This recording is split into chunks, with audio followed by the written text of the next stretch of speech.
Bake करने से पहले रेसिपी चाहिए।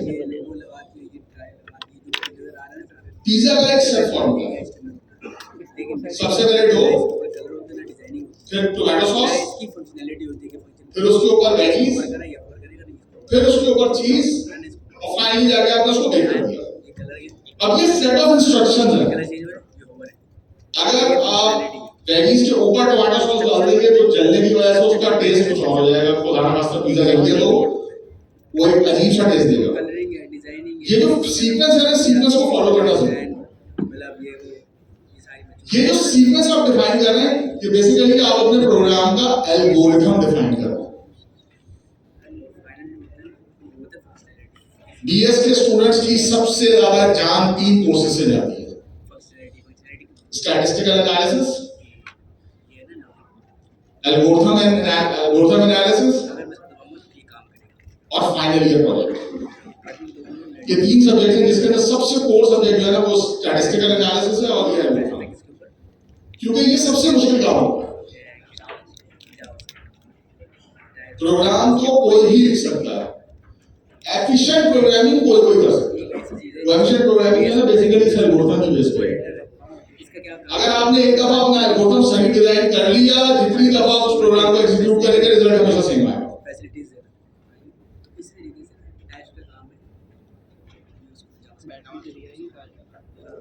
अगेन इसको अगर आप दूसरे तरीके से अगर आप एक्सप्लेन करो, बर्गर लैब और इस तरह के जितने भी ये सब अपनी ना सॉसेस की वजह से चल रहे हैं।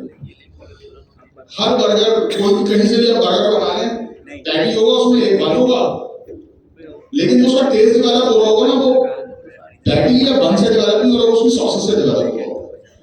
उन्होंने अपनी सॉसेस को जो स्टैंडर्डाइज किया हुआ है ना, हर दफा उनको पता है कि मैं इतना डालूंगा अब इतना यही टेस्ट आएगा, चाहे आप एक दफा जाए चाहे 2 दफा जाए चाहे 2 दफा। वही अलग बात है कि हमारे यहाँ फूड इंडस्ट्री जो है वो अपना लेवल गिरा देती है पैसे बनाने के चक्कर में, दैट्स अनदर थिंग। लेकिन अगर उन्होंने स्टैंडर्डाइज किया हुआ एल्गोरिथम अपना सही रखा हुआ तो उसका मतलब है हर टेस्ट सेम नहीं है। अब उसके बाद आप क्या करेंगे? आपने कहा आपने सारे स्टेप्स डिफाइन कर दिए कि यार ये स्टेप्स हैं पिज्जा बनाने के। अब आपने एक्चुअल रूल को इंप्लीमेंट करना शुरू किया।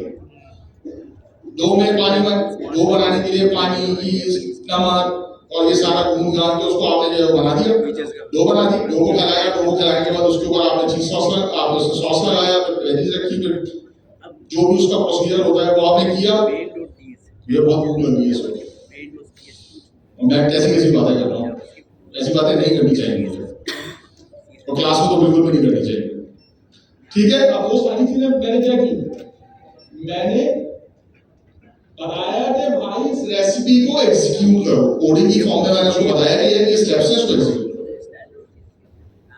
कंप्यूटर एग्जीक्यूट करेगा, कंप्यूटर को तो नहीं पता ना। आपने कहा कि चीज नीचे डाल दो, टोमेटो सॉस ऊपर डाल दो, और पिज्जा को यूजुअली पिज्जा जो है वो 180 डिग्री के ऊपर जो है वो 35 मिनट्स के लिए बेक किया जाता है। आपने उसको कहा कि इसको जो है ना 1 घंटा बेक करो। अंदर से क्या निकल के आएगा? अफ्रीकन पिज्जा जला हुआ। इसका मतलब ये है कि आपने अपने पैरामीटर्स के अंदर कुछ गड़बड़ की है, आपने अपने एल्गोरिथम के अंदर कुछ गड़बड़ की है, आपने अपनी सीक्वेंस एग्जीक्यूशन सीक्वेंस में कोई गड़बड़ की है। तो उसको सही करने के लिए आप क्या करेंगे? अब आप उसको क्या करेंगे? उस पूरे प्रोसेस को रिविजिट करेंगे। रिविजिट कैसे करेंगे? अच्छा, उससे पहले तो आपने चीज को जला देना, वो जला हुआ पिज्जा निकल गया, कहानी यही फेल हो गई।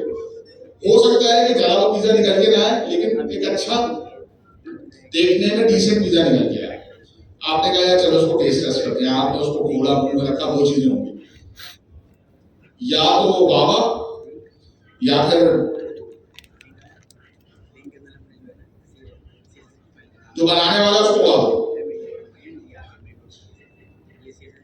अगर तो पिज्जा खराब बना है तो उसका मतलब ये है कि आपने जब टेस्टिंग शुरू की तो टेस्टिंग के अंदर कुछ चीजें आइडेंटिफाई हो गई है खराब बना है।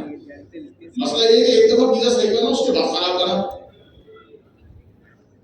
एक दफा आपने अपनी रेसिपी बनाई, उससे पिज्जा बिल्कुल सही बन गया, लेकिन दूसरी दफा जब आपने उसी रेसिपी से पिज्जा बनाने की कोशिश की, पिज्जा खराब बना। आपने हो सकता है कि अपने इंग्रेडिएंट्स चेंज कर दिए। पहले आपने चीज यूज किया था अच्छी क्वालिटी का, आपने कहा अब मैं कमर्शियल हो गया हूं, मैं कुछ सस्ता वाला चीज यूज कर रहा हूं। आपने अपने पैरामीटर्स को चेंज कर दिया। इंस्ट्रक्शन सेट वही है, input parameters output parameters different होगा। अब आप क्या करेंगे, उसको आइडेंटिफाई करने के लिए कि यार क्या ये प्रोग्राम के अंदर जो भी मसला आया है ये किस तरह से आया, ये मेरे इनपुट पैरामीटर्स को चेंज करने की वजह से आया है या कोई और मसला हो सकता है कि आपकी एग्जीक्यूशन बिल्कुल सही हो, you use the same ingredient, लेकिन आप जहां उसको एग्जीक्यूट कर रहे हैं, उस जिस ओवन को एग्जीक्यूट कर रहे हैं, उस ओवन के अंदर कोई प्रॉब्लम है। उसने दिखाया तो आपको 180 डिग्री है, लेकिन अंदर से वो 240 डिग्री दे रहा है। इसका मतलब है कि हो सकता है कि आपके पास आपके कोड में मसला ना हो, आपके रन टाइम एनवायरनमेंट के अंदर जो हमारे केस में नोड है उसमें मसला हो, ऑपरेटिंग सिस्टम में कोई मसला हो, डेटाबेस में कोई मसला हो, कोई सपोर्टेड सिस्टम के अंदर मसला हो। इस मसले को आइडेंटिफाई करने का जो प्रोसेस कहलाता है वो प्रोसेस डिबगिंग कहलाता है। सबसे पहले किसी दूसरे पे उंगली उठाने से पहले सबसे पहले वो अपना कोड लिखते हैं कि मैंने तो कुछ नहीं माना, अगर मैंने कुछ माना तो सही होगा। उसके बाद फिर अगर आपकी चीज सही चल रही है, आपने कहा यार डिबगिंग तो सही चल रही है, यूजुअली एक एग्जांपल आती है कि यार मेरे पीछे तो सही चल रहा है, प्रोडक्शन में क्या है, तो बॉस की आवाज आती है, भाई तेरा पीसी दे नहीं देना, मैंने उसको प्रोडक्शन में तेरा कोड दे सही कर उसको प्रोडक्शन में। सो पूरी डिबगिंग और ये सारा जो प्रोसेस है, ये पूरा प्रोसेस जो है ये कहलाता है SDLC, software development life cycle.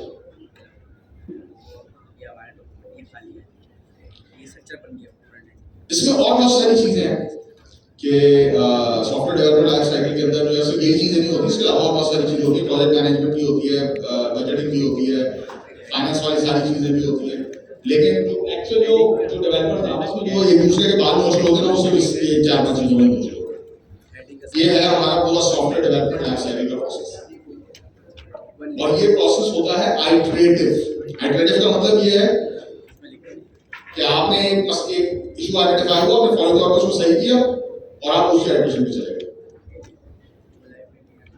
ये नहीं कि पूरा सॉफ्टवेयर बनेगा, फिर पूरा सॉफ्टवेयर टेस्ट होगा, फिर उसके बाद इशू आइडेंटिफाई होगा, तो नहीं। ये मॉडल भी है, पूरे सॉफ्टवेयर को एक साथ डिजाइन करके फिर टेस्टिंग, इसको कहते हैं वाटरफॉल मॉडल।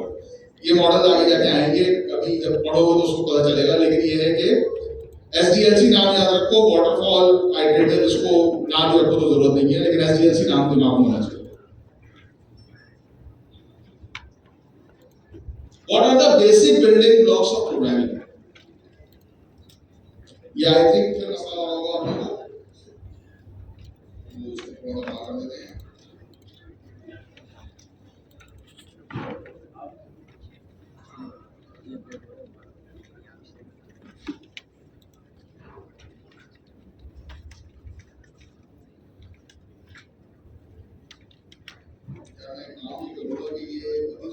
सारी स्लाइड्स हिला दी, मेरी कोशिश ये होगी कि मैं जो है ना उसको आगे जाके रवि करूँ।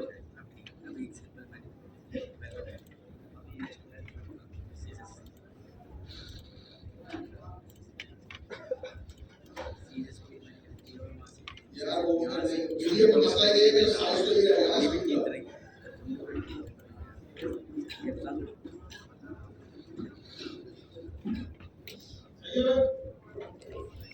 हेलो, मैं भी काफी अर्से के बाद जो है वो ये प्रेजेंटेशन दे रहा हूँ। ये सबसे बुरा काम करता है प्रेजेंटेशन वाला, यूनिवर्सिटी लेवल से मुझे ज़्यादा लगता है। अच्छा, सिंटैक्स एंड कीवर्ड, सिंटैक्स क्या होता है?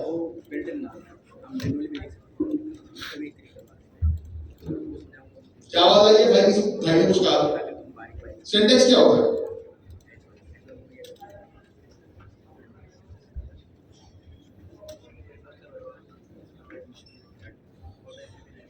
आप लोग भी मादरी जबान की है, उर्दू लिखने का एक तरीकेकार है। अलिफ से लेकर ये तक मुख्य तैंची होता है, फिर उसके बाद कुछ हे वाले साउंड आते हैं, तो इस तरह के कुछ साउंड आते हैं। फिर उसके बाद जो है वो कुछ उर्दू को लिखने का एक और भी तरीका होता है कि उर्दू लेफ्ट टू राइट लिखी जाती है, sorry Urdu right to left लिखी जाती है, राइट टू लेफ्ट लिखी जाती है। उर्दू जैसी एक और लैंग्वेज है हिंदी, हमें आज तक नहीं पता कि Hindi is the origin of Urdu. Hindi language के अंदर जितनी भी जो ग्रामर्स और ये ग्रामर और डायलैक्ट्स और ये सारी चीजें जो भी चीज है वो हमने उसको मुसलमान किया था उर्दू की शक्ल में, और वहां पे क्योंकि देवनागरी यूज होती थी या हिंदी फॉन्ट या संस्कृत फॉन्ट यूज होता था, तो हमने कहा नहीं हम उसको अरबिक फॉन्ट में, और हमने उसकी जो है वो अलिफ से लेके ये तक उसको तहजीब बना दी, और उसके बाद फिर उसमें साउंड ऐड कर दिए, फिर उसके कवायद सारे में ना वो हिंदी की जो हिंदी लैंग्वेज की मात्रा है उसमें है। मुझे इसलिए पता है कि मेरी जो सास है वो she knows Hindi very well, क्योंकि उनकी पैदाइश नहीं है, तो उनसे मैंने एक दफा जमाने में हिंदी पढ़ने की कोशिश की थी, आई वो उसका फॉन्ट याद रखना थोड़ा मुश्किल था, तो इसलिए मैंने वो फिर छोड़ दिया, बट ये उन्होंने मुझे छोटी छोटी बातें बताई थी। तो इसका मतलब ये कि कोई भी लैंग्वेज उसका कोई ना कोई सिंटैक्स होता है, उसको लिखने का तरीका तो होना चाहिए ना भाई।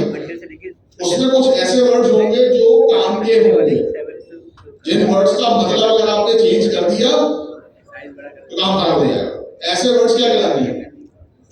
की वर्ड्स कहलाते हैं। सिंटैक्स और कीवर्ड्स हर लैंग्वेज के अंदर ये चीजें मौजूद होंगी। दूसरी चीज फिर क्या है? Data types. अभी हमने पिछले स्लाइड के ऊपर देखा था कि डेटा टाइप्स किस तरह की हो सकती हैं। हर लैंग्वेज के अंदर 3 ही तरह की डेटा टाइप्स होंगे, उसके अलावा कोई चौथी डेटा टाइप नहीं हो सकती। नंबर होंगे, स्ट्रिंग होंगे, हाँ होगा या ना होगा, इसके अलावा कुछ नहीं हो सकता। स्टेटमेंट लिखना है, स्ट्रिंग में लिखोगे, हिसाब किताब करना है, नंबर्स में करोगे। कोई डिसीजन लेना है तो या तो हाँ में डिसीजन लोगे या ना में डिसीजन लोगे। The string, group of characters.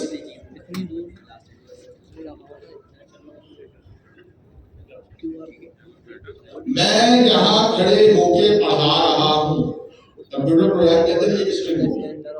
I am standing here teaching the class, ये स्ट्रिंग ग्रुप ऑफ कैरेक्टर्स है ना, ये स्ट्रिंग हो गई। मैं यहाँ 7 बजे से लेके 10 बजे तक पढ़ाता हूँ। 7 और 10 क्या होगा इसमें? नंबर्स हो गए। बाहर हालात खराब हैं इसलिए क्लास नहीं होगी। नहीं, हाँ या ना? ग्रुप के ऊपर मैसेज आ रहा है सर आज क्लास होगी, हाँ या ना? इसके अलावा मुझे और कोई ऐसा स्टेटमेंट और कोई ऐसी चीज बता दो जो लैंग्वेज के बेसिक कंस्ट्रक्ट से बाहर। इन 3 के अलावा कोई ऐसी चीज है जो तुम्हारे दिमाग में आ रही है जो बाहर? किसी के दिमाग में कोई आ रहा है? अब नंबर में आप कह सकते हो कि नेगेटिव नंबर और पॉजिटिव नंबर हो सकते हैं, लेकिन होते तो नंबर ही है। स्ट्रिंग के अंदर जो आप ये कहते हैं कि जी सर वो ए से लेके जेड तक, वो छोटी ए से लेके छोटी जेड तक, स्पेशल कैरेक्टर वो भी स्ट्रिंग है। लैंग्वेज का ही पार्ट है ना, वो लिखने का ही पार्ट है ना। एंड का सिंबल इंग्लिश में और के लिए एंड के लिए इस्तेमाल होता है ना। आप वहां पे एंड ही लिखते हो या खाली एंड लिखते हो? पाउंड यूरो का सिंबल बनाना है, वहां पे ईयूआर लिख दो या वो यूरो का सिंबल बना दो। इसके अलावा वो सब स्ट्रिंग है। जो चीज लिखी पढ़ी जा रही है वो स्ट्रिंग है। जहां नंबर आ गए वो नंबर है, जहां न्यूमेरिकल कोई काम करना है वहां पे नंबर आ गए, और जहां पे आपने डिसीजन लेना वहां पे पता है इफ अगर वो सब क्या है यस और नो।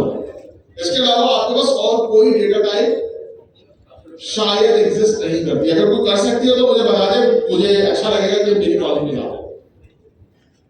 इसके बाद क्या है? Control flow. अच्छा सॉरी, वेरिएबल तो हमने देख लिया ना, कितने किलो चीज इस्तेमाल करना है, कितने ग्राम ईस्ट इस्तेमाल करना है, कितने ग्राम जो है वो टमाटो केचप इस्तेमाल करना है, कितने ग्राम जो है वो ऐसा ही कोई चीज इस्तेमाल करनी है, वो सब आपने ग्रामेज में बता दिया। कितना हीट करना है, कितना टाइम लगाना है, वो सारी चीजें, उसको ये सारी चीजें आपकी वेरिएबल है। वेरिएबल एक ऐसी चीज है जो थ्रू आउट योर प्रोग्राम कभी भी चेंज हो सकती है।